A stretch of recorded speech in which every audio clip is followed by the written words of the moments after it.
Welcome. So this is the second time that I do this video actually, because I just sat here like 30 minutes and didn't have my mic on. So another try. Welcome, and I'm going to talk to you about my crocodile deck list and a little bit about my experience from the Treasure Cup from Karlsruhe. Um, I mean, I was one of four four crocodile players, blue purple, four out of 550. So yeah, that's not really a whole lot. And the worst part is that two of the four of us actually got demolished, destroyed. They completely got annihilated. So yeah, that was really bad. But I, for myself, did pretty well, and the muddiest mod, or something like that, apparently he's called something like that, he's the muddiest mod, went pretty well as pretty good as well, like pretty even or positive at least, and that's pretty good. Um, and I was wondering because I watched his decklist video, and he told us that he actually has a pretty good matchup against Kid, and his decklist was very different from every decklist that I've seen up to now. Not very different, but yeah, it was special. Let's say it like this. And I wanted to share my version of it as well because I think my version is, without trying to like sound arrogant or whatever, but I think it was perfect. Honestly, freaking perfect. And I was so confident in going top 16 with that deck that I was kind of disappointed, and that's why it took me so long to make this video now, because I really had a hard time cooling down and forgiving myself basically for not making a better performance, for not delivering when it was necessary, because I started really good, 5-1, um, and from that point on, it kind of went downhill, um, but not necessarily because my enemies were better or things didn't go well. It was really, I mean, one game I couldn't do anything. One Kid game really he destroyed me. I couldn't. It doesn't matter how good I played that game. I couldn't have never won that. And that's why Kid is the strongest deck, right? There are games that you just cannot beat this guy, and every other match I should have won, though, honestly. Um, if I had just played a little better or had prepared a little better, not in terms of my deck, but in terms of sleeping and eating, because I like the whole 15 hours of this trip, I didn't eat anything. Mostly because we were just unorganized, and I didn't expect there to be nothing that I want to eat, that I can eat. Um, yeah, but yeah, eating behavior it doesn't necessarily belong in this video. Um, yeah, I noticed that I'm doing everything twice right now. It makes it a little weird because now I'm like super chill and I want to like talk about everything. But you're here for the deck list, so let's not talk about the small details too much. So I underperformed heavily after performing really well. Um, I mean, I still only lost like 3 rounds, or 3 games, apart from the one that I got really destroyed. I got I made some mistakes, like fatigue mistakes, where he attaches some Don to his queen and attacks me, and I'm like, how much is that? And he's like 8, and I'm like, okay, no problem, love mellow block that, and he's like, nah, dude, it's like 9k, and I'm like, okay, you said 8. He was like, nah, I said 9. And I was like, yeah, okay, well, I can't counter that, so I have to take the life. He hits me with the leader. I have to take another life because there was nothing in the life, and I lost 2 lives, even though I was pretty confident in only taking 1 life or even not taking a life if I had drawn better. And yeah, things like that happened because I couldn't focus anymore, and it was really, really, really frustrating at the end of the day. But it still stands that this deck is really good, and I really want to show you why it is really good and how I managed to beat 5 kids with this deck at the Treasure Cup. I'll show you my board. Alright. Some of you might remember this, depending on if you've played against me or close to me. This is my Crocodile leader. This is my Crocodile board. And this is my Crocodile foil. So yeah, I went all in with the Crocodile. I really love the dude. And I'm already trying to make it work in the set 2. But right now I'm still a little chill. Had to come down from the tournament, and now I'm like mentally resetting, and once set 2 comes out, I'll try to make a Crocodile deck work. So I'm not going to explain the leader to you. You all know this. You wouldn't be here if you didn't know it. This is the spell card. We'll start off with the character cards. So I'm playing 30 characters, 20 spells. First things first, we got the basic stuff. That is not so basic, actually. We got Alvida, 4 times 2k counter. The special thing is, and the reason why I win so many times against Kid and Law and Sorrow and Luffy and whatever, everything actually, is I always, 100% of the time, play Alvida on curve. Either on 2 mana or on 3 mana, it doesn't matter if I'm going first or second, she gets played. Because as soon as she enters the board, she prevents Okiku, Nico Robin, in some cases even the protection from Bonnie and Momo, because like they can play Momo and BG and Surge, and you can attack with her, you can attack with your leader, that means she gets cleared, but you can also bounce a blocker, so even if he has 2 blockers or 3 blockers, you can still get through, right? Alvida is so strong, heavily undervalued, underrated, super strong card to play in the early game. I use them as a counter later on, but in the early game, 100% play rate. Then we got 4 times Bon Curry. He's just a searchable 2k counter from the Baroque works. So yeah, nothing special about that. I'll just drop that dude, not to lose life. Then we got 4 times Miss All Sunday. Nothing special about her as well. A lot of people actually didn't know that it's on KO. So Kid always or sometimes rests her in order to attack through you. And then if they can't deal any more damage to you, they clear her at the end of the round, which still gives you a card. And they're like, what? Yeah. Another blocker, or the only other blocker apart from Miss All Sunday, is Queen.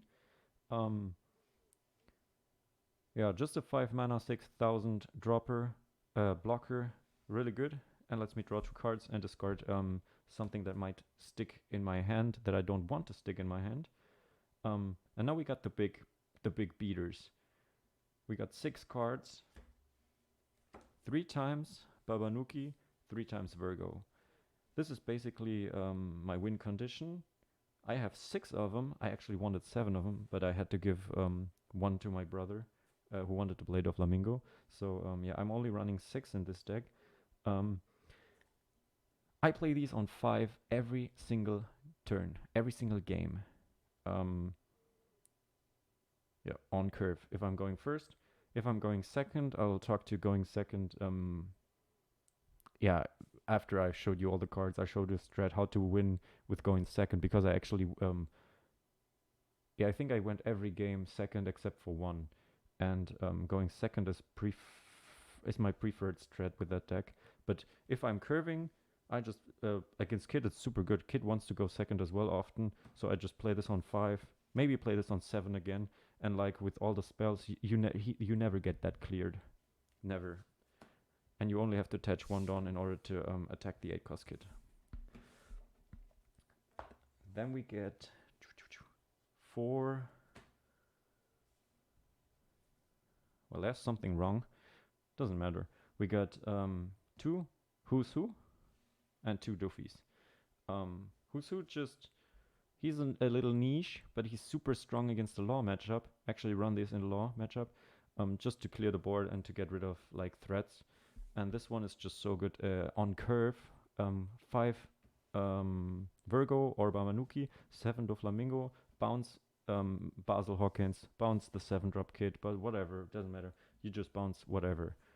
And then we get this boy, bad boy. 4 times Crocodile. Probably the most important card in the deck, apart from the Virgos, because once this guy sticks on the board, and it sticks against everything, because the only way to remove it is 10-drop Kaido or Jet Pistol, Otama Jet Pistol. Other than that, there is nothing that removes a 7-drop. So in this meta OP01, this card is actually broken. Broken, believe that.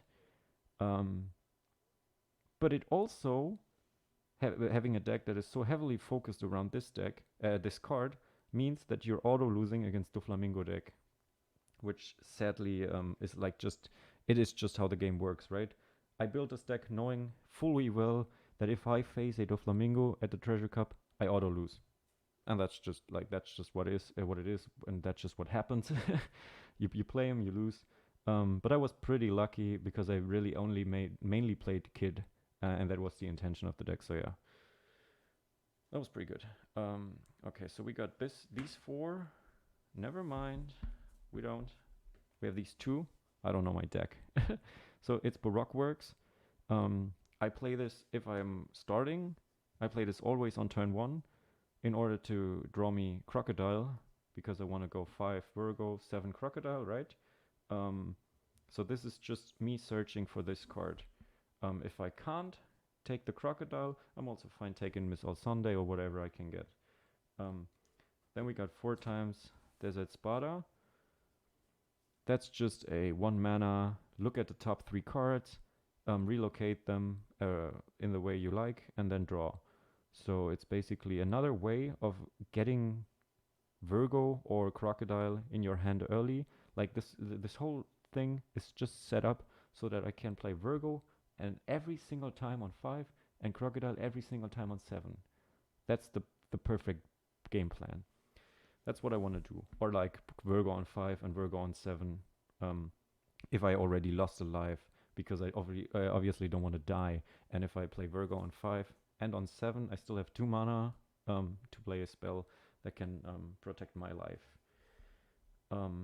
Then we get 4 copies of Overheat and 4 copies of Love Mellow. Just 4k counters. This one draws me 2 cards, pretty good. This one bounces me Alvida back to hand if she's still on the board, or bounces a 3-drop from the enemy if he sequenced wrong, right? And now we are getting to the secret sauce. The reason why this deck works so freaking good against Kid and Law, and the cards that I have to explain every single time to the enemy. We got 2 times Crescent Cutlass, which is a 3 mana, 2 mana if I have Crocodile on the board. A 2 mana, remove a 5-drop, bounce a 5-drop back to hand. 5-drop or less means Red Luffy, Law, Basil Hawkins, basically every annoying big minion, even Queen sometimes, even though I hate to bounce her, I sometimes have to. This card allows to play, because nobody expects it, it allows you to disrupt the flow of a Law, for example. Like he wants to build his board, attaches his Dawn, attacks, and keeps 2 Dawn open because he wants to maybe swap out the Law, the Trafalgar Law 5-drop after attacking, or Luffy after attacking, whatever.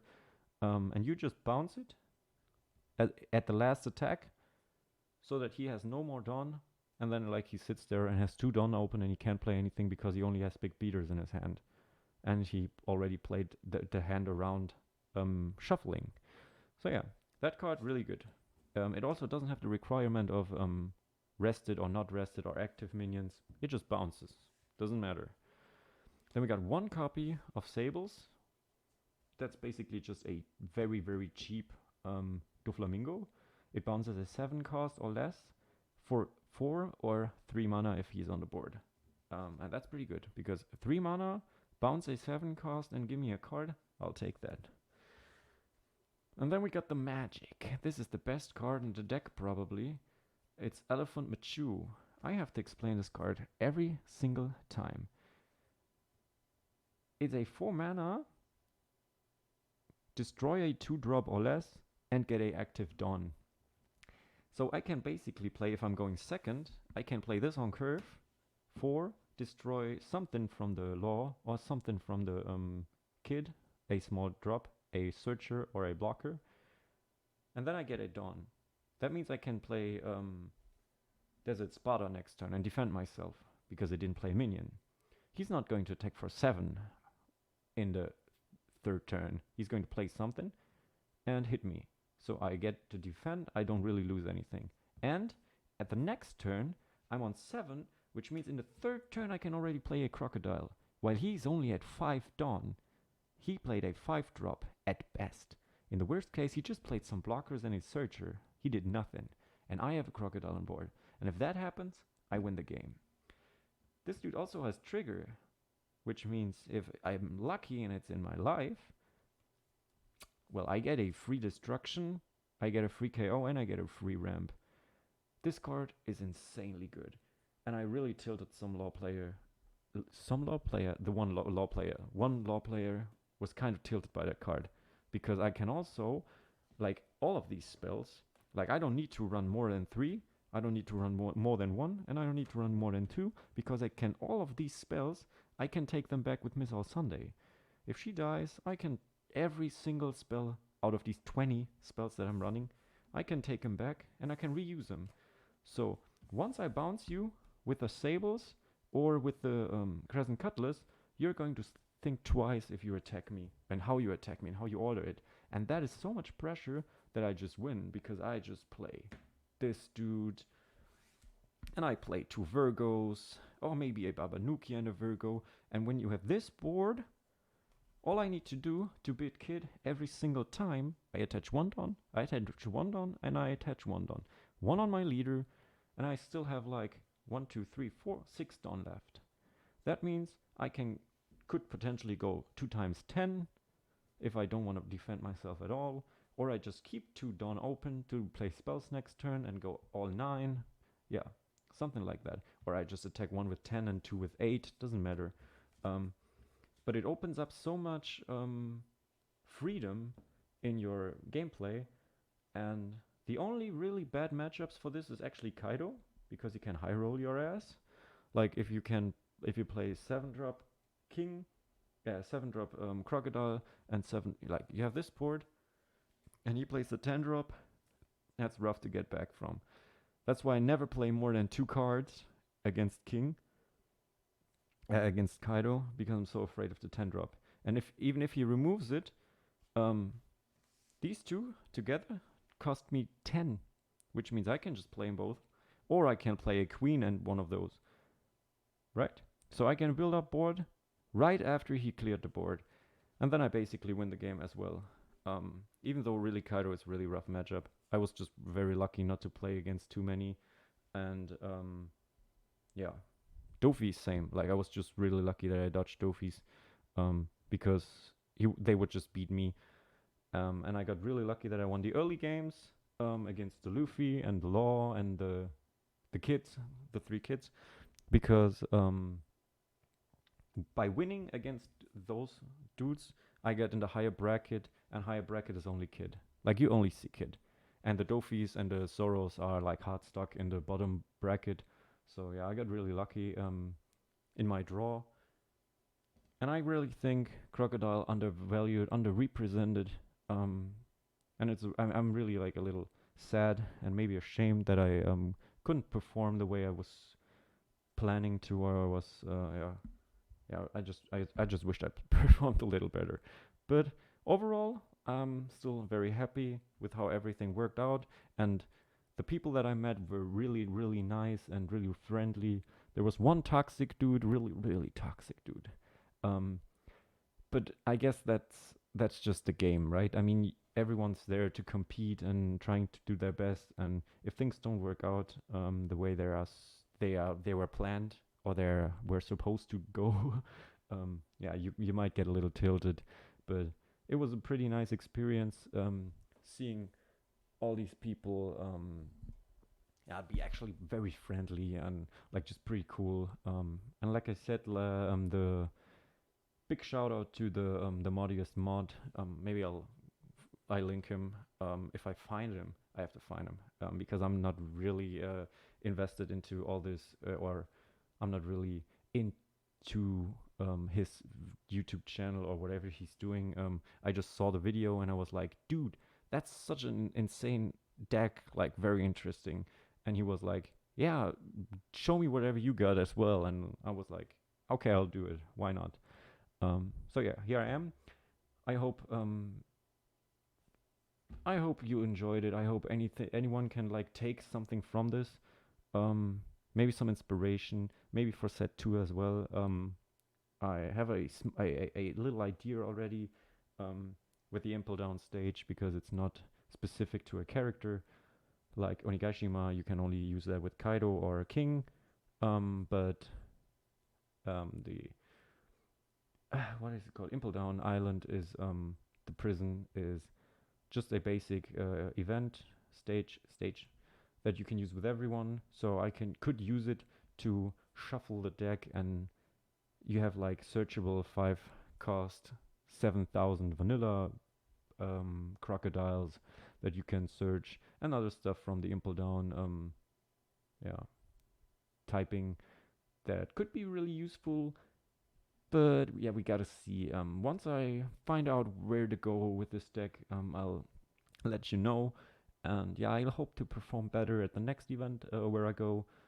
If I go like online regionals, I couldn't get a ticket, which is very sad because I would really, really love to do that. But who knows? Maybe I'll still get a ticket. I mean, the tournament is in April, right? So there might be a chance. And maybe I'll even go to France with some of my friends. Um, France.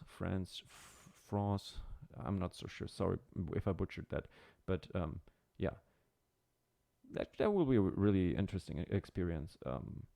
Maybe we see each other again. Maybe we see each other for the first time. Um, and maybe you're playing Crocodile as well in the second season.